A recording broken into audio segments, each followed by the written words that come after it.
तो 14 जुलाई 2023 ये इंडिया के लिए एक बहुत ही खास दिन था क्योंकि इसी दिन भारत ने चंद्रयान 3 को लॉन्च किया था।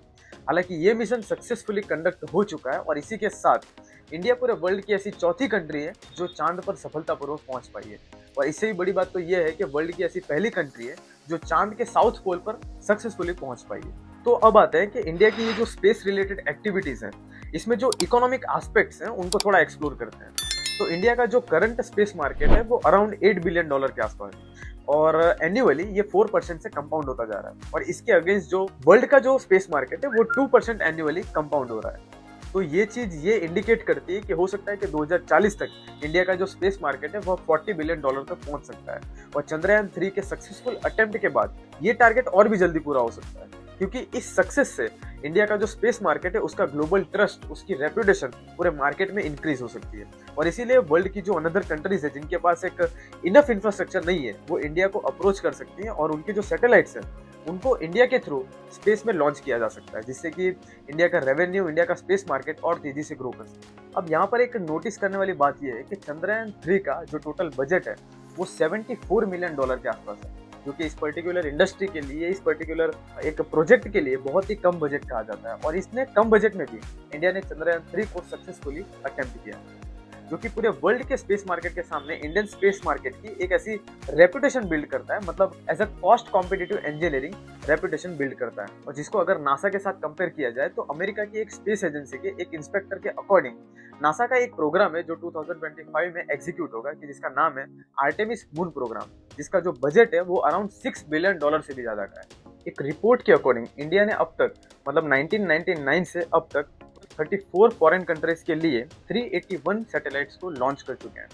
कि जिसके थ्रू अराउंड $279 मिलियन का रेवेन्यू भी जनरेट हो चुका है। ये जो चंद्रयान 3 मिशन है ये एक गेटवे हो सकता है, ये एक स्पार्क हो सकता है इंडियन स्पेस मार्केट के लिए, कि जो वर्ल्ड लेवल पर एग्जीक्यूट कर सकते हैं, स्पेस को एक्सप्लोर कर सकते हैं और कंटिन्यूसली ग्रो कर सकते हैं। तो आज की डेट में फिलहाल इंडिया में total 140 space tech startups available हैं, जो कि इंडियन स्पेस मार्केट के लिए टेक्नोलॉजीज और यूटिलिटीज को बिल्ड कर रहे हैं एंड सप्लाई कर रहे हैं। तो चंद्रयान 3 एक हेडलाइन हो सकता है कि जिसके थ्रू एम्प्लॉयमेंट जनरेशन से लेकर के फॉरेन इन्वेस्टमेंट के थ्रू इंडिया का जो स्पेस इकोनॉमी है वो बूस्ट कर सकता है।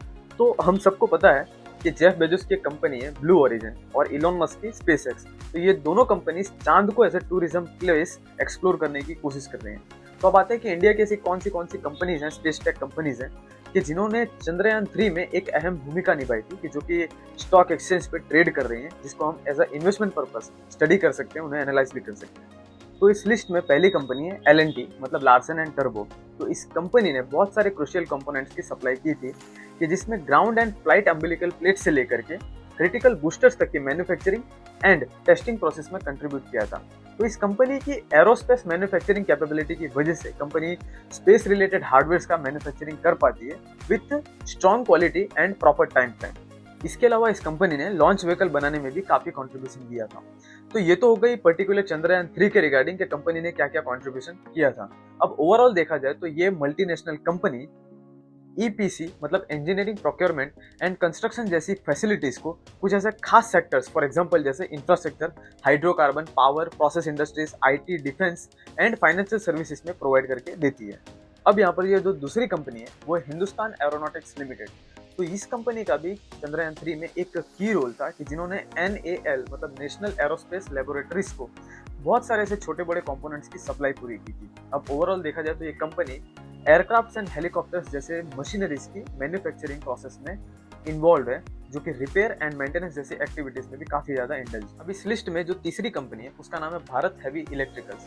तो चंद्रयान 3 के सक्सेसफुल अटेम्प्ट के बाद इस कंपनी ने एक माइलस्टोन अचीव किया है, कि जिसमें इस कंपनी ने इसरो को अब तक टोटल 100 बैटरीज सप्लाई कर चुकी है।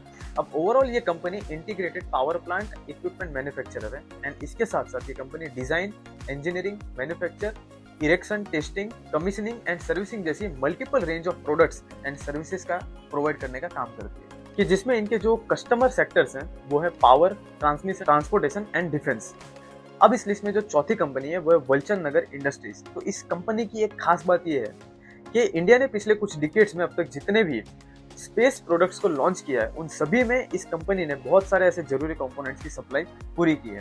मतलब 1993 में जब PSLV डी लॉन्च हुआ था तब से लेकर के अब तक, तो एक्चुअली ये company heavy engineering and project execution company है। तो एक्चुअली इस कंपनी का जो बिजनेस मॉडल है वो काफी ज्यादा डाइवर्सिफाइड है कि जिसमें ईपीसी मतलब इसका मीनिंग जो हमने पहले देखा मतलब इंजीनियरिंग प्रोक्योरमेंट एंड कंस्ट्रक्शन, इसके अलावा hi tech manufacturing, engineering products and engineering services ये सब इंक्लूड है। तो इस लिस्ट में जो सेकंड लास्ट कंपनी है वो है सेंटम इलेक्ट्रॉनिक्स। तो इसके नाम से पता चल जाता है कि चंद्रयान 3 के लिए इस कंपनी ने स्पेसिफिक इलेक्ट्रिकल सिस्टम एंड बहुत सारे ऐसे इलेक्ट्रिकल कंपोनेंट्स की डिजाइन की थी एंड मैन्युफैक्चर किया था। तो रफली एक डेटा के हिसाब से इस कंपनी ने अब तक टोटल 300 से 500 कंपोनेंट्स को इंडियन स्पेस मार्केट के लिए रेडी किए हुए हैं। तो ओवरऑल देखा जाए तो ये company communications, military, aerospace, transportation and industrial electronic markets जैसे इंडस्ट्रीज के लिए advance micro electronics modules, frequency controllers, printed circuit board assembly and register network जैसे प्रोडक्ट्स को रेडी करके देती है। तो अब इस लिस्ट में जो छठी एंड लास्ट कंपनी है वो है फारस डिफेंस एंड स्पेस टेक्नोलॉजीज। तो एक्चुअली 2018 में इस कंपनी ने लार्ज साइज स्पेस ऑप्टिक्स में एंट्री ली थी और उसी दौरान इसरो की तरफ से इन्हें लार्जेस्ट स्पेस ऑप्टिक्स का ऑर्डर भी मिला था।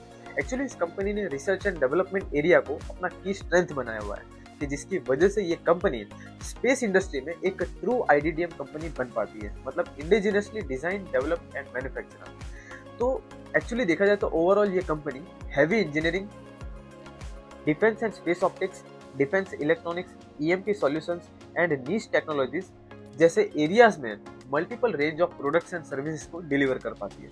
तो इसके अलावा इस कंपनी के पास एक बहुत बड़ा कस्टमर बेस भी अवेलेबल है कि जिसमें government organization, defence and space related companies for example जैसे Bharat Dynamics, Hindustan Aeronautics Limited, Bharat Electronics, L and T, इन जैसी कंपनीज शामिल हैं।